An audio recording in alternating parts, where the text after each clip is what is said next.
যখন তার 18 পারা হিফজ শেষ হয়েছিল তখন তাকে শয়তান ওয়াসওয়াসা দিচ্ছিল সে পড়বে না। যখন কাজী আবু তালহা বলে যে আমি পড়বো না বা এই করবো না, তখন তার বাবার ভূমিকা যতটুকু থাকা দরকার ঠিক ততটুকুই তার বাবার ছিল। তার বাবা অনড় ছিল যে না, তোমাকে অবশ্যই হিফজ শেষ করতেই হবে। আপনাদের জন্য এটা শিক্ষা আছে, গার্জিয়ান যিনারা আছেন। আমার সন্তান যখন 18 পারা কোরআনে হিফজ শেষ করলো, তখন হঠাৎ করে তার পড়াশোনার প্রতি অমনোযোগী এবং কোরআন থেকে সে দূরে সরে আসতেছিল। সেই মুহূর্তে আমি সকল শিক্ষকগণের সাথে কথা বলি এবং চেয়ারম্যান সাহেবের সাথে সরাসরি কথা বলি। তিনি আমার সন্তানকে ডেকে বুঝিয়ে সে বাকি 12 পারা 3 মাসের ভিতরে শেষ করছে। আলহামদুলিল্লাহ।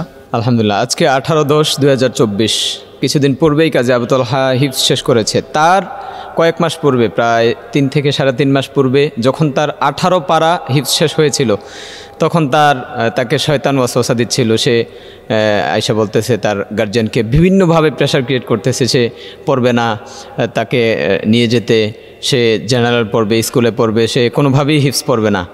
তখন তো তার বাবা খুব বেশি আপসেট হয়ে যায়, হতাশ হয়ে যায়, কারণ তার বাবা এবং মার অনেক বেশি ইচ্ছা যে তার সন্তান হাফেজা কোরআন হোক। আসলে আমাদের প্রত্যেকটা বাবা মারই ইচ্ছা থাকে যে তার সন্তানটা হাফেজা কোরআন হোক। অনেকের আশা পূরণ হয়, আবার অনেকের আশা পূরণ হয় না। তো তার বাবা অনেক আপসেট হয়ে যায়। শেষ পর্যন্ত আমি কাজী আবু তালহাকে অফিসে এনে অনেক বুঝাই এবং ডিরেকশন দিই কীভাবে পড়বে, কীভাবে কী করবে না করবে। আলহামদুলিল্লাহ সে সেই বুঝকে ধারণ করে খুব অল্প সময়ের মধ্যে বাকি 12 পারা হিফজ শেষ করে ফেলে। তো এখানে আমি সম্পূর্ণ ক্রেডিট তার বাবাকে দেব। আপনাদের জন্য এটা শিক্ষা আছে, গার্জিয়ান যিনারা আছেন। যখন কাজী আবু তালহা বলে যে আমি পড়বো না বা এই করবো না, তখন তার বাবার ভূমিকা যতটুকু থাকা দরকার ঠিক ততটুকুই তার বাবার ছিল। তার বাবা অনড় ছিল যে না, তোমাকে অবশ্যই হিফজ শেষ করতেই হবে, এটা করতেই হবে, এটা আবশ্যক। তো তার বাবা এবং মা এবং তাদের ফ্যামিলির সবার এই কঠিন ভূমিকাটা থাকার কারণে তার মনের মধ্যেও এটা ঢুকে গেছে, না আমার তো আর ডান বাম করলে চলবে না, বা কোনো দিকে আমি সুবিধা করতে পারতেছি না, আমার সুতরাং পড়তে হবে, শেষ করতে হবে। তো শেষ যেহেতু করতে হবে তাড়াতাড়ি শেষ করে ফেলি। তো সেই লক্ষ্যে সে হিফজ শেষ করে ফেলেছে। সেই জায়গায় যদি তার বাবা বিন্দু পরিমাণ তাকে একটু সুযোগ দিত, সেই সুযোগটা নিয়ে নিত।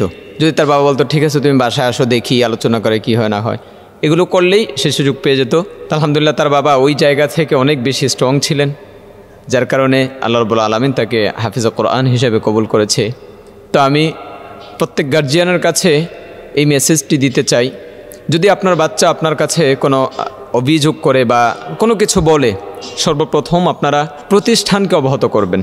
একান্তে মাদ্রাসার দায়িত্বে যিনারা আছেন তিনাদের সাথে এই বিষয়টা নিয়ে আলোচনা করবেন, পরামর্শ করবেন। তা আপনার এবং প্রতিষ্ঠানের উভয়ের সমন্বয়ে আপনার সন্তানের জন্য সুন্দর একটি সমাধান বের হয়ে আসবে ইনশাআল্লাহ। আল্লাহ রাব্বুল আলামিন হাফেজ কাজী আবু তালহাকে একজন আমলি আলেম বানান এবং দ্বীনের দায়ী বানান, এই দোয়া করছি। আল্লাহ রাব্বুল আলামিন যেন কবুল করে।